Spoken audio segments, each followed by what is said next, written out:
Just make sure, guys, that you set a standard and that you work with people who are likable, trustable, want to work with you, and that are reasonable people. Ladies and gentlemen, what's up? This is BC. Welcome back to another video. I wanted to talk to you today specifically about clients to avoid. I have 4. There's many more that I can give you. I've given them funny names, and I want to make sure that you guys are spending your time efficiently when it comes to doing business with people. The biggest mistake I see a lot of people make is they don't set a standard when it comes to the type of people that they're going to work with, okay?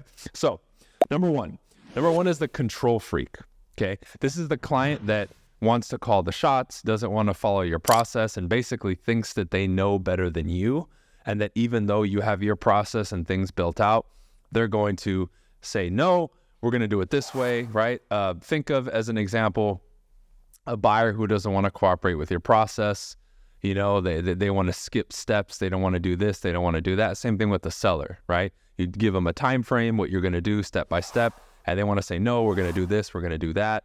You want to show the property all the time. I only want to show the property 1 hour from Saturday, 12 p.m. to 1 p.m. Those are the control freaks. And the reason you don't want to work with them is they make your life hell.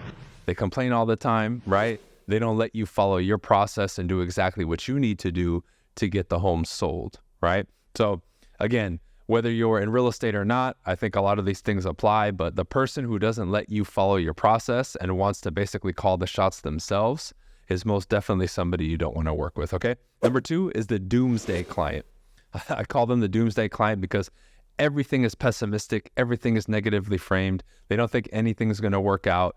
They always have an issue. They always think worst case scenario, this isn't going to work, that's not going to work. And it becomes a thing where it's like you're battling this and this wave of negativity all the time, and it's no good, right? Whenever you work with people like that, they don't have full trust in you. They never think things are going to work out. And they really just always believe that everything and everyone in the world is working against them, right? So even if you bring them good news, they'll turn it into bad news, right? You say, hey, we got an offer. And then you write up a counter and they'll say, oh, they're not going to accept it. So why even waste our time? Or, oh, no, that looks good, but I don't know, for whatever reason, that guy's name is William. And every time I've done business with a William, it hasn't worked out. They'll just figure out some way to make your life a living hell, right? So a doomsday client, definitely avoid them at all costs, all right? I got these the notes here on the sticky notes. The third one, I call it the email monster. The email monster is the person who only communicates via email.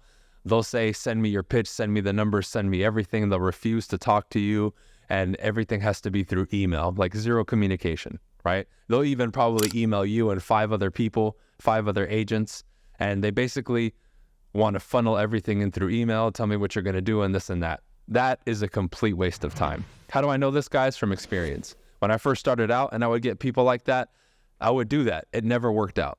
It never worked out. So my recommendation to you is, if you have somebody like that doesn't want to communicate, only wants to communicate through email, wants you to send them everything and never have a conversation with you, avoid them at all costs, because they're trying to, again, set the frame and set up the control and lead. So they're kind of a control freak in a way too, but it's just, it never works that way. So I'd recommend that you not work with them, all right? And the last one, I call them the best friend bandit.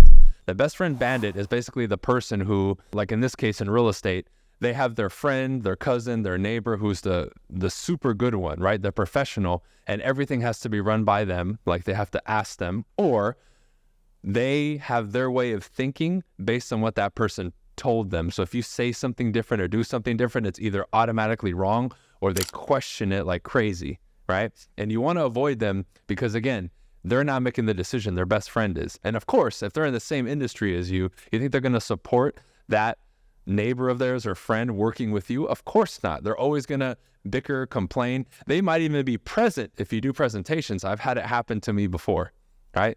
And they'll, give you weird faces, right? Make weird gestures, say weird things just to try to ruin the deal.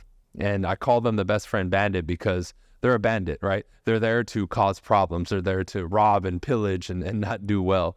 And again, I have direct experience with the guys, and it's definitely not fun and not exciting. So I have more, right? If you're interested in hearing more about types of clients to avoid, go ahead and leave a comment below. Additionally, if you have your own, go ahead and comment below, because even if you name a situation, what I can probably do is create a name and then include it in the next video. All right.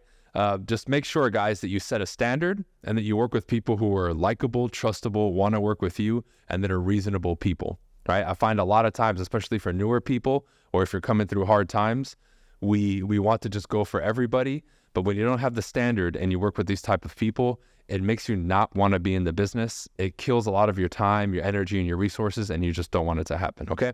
So I appreciate you guys tuning in. Check the links below, right? If you guys weren't aware, I have 3 tiers of coaching. I offer a ton of stuff. I do online consultations now as well for people who just want to do a Zoom call, and my courses are available too, all on bryancasellacoaching.com. All right? Appreciate it. Subscribe. Leave a comment below. We'll see you on the next video. Peace.